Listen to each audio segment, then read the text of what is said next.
Without a list, I'd spend $180 at the grocery store. With my system, I spend $110 and waste nothing. The pre-shop inventory check.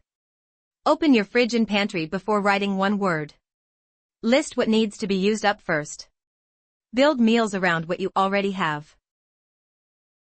Organize by store section. Produce, dairy, meat, canned, frozen, dry goods. Never backtrack through the store. Saves 10 to 15 minutes and prevents impulse grabs. The price per unit rule.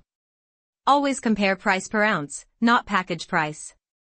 The big box isn't always cheaper. Most stores show it on the shelf tag. Shop the perimeter first. Produce, meat, dairy are on the edges. Processed food lives in the middle aisles. Fill your cart with the perimeter before going inside. The never shop hungry rule. Hunger turns a $100 list into a $160 cart. Eat something, anything, before you go.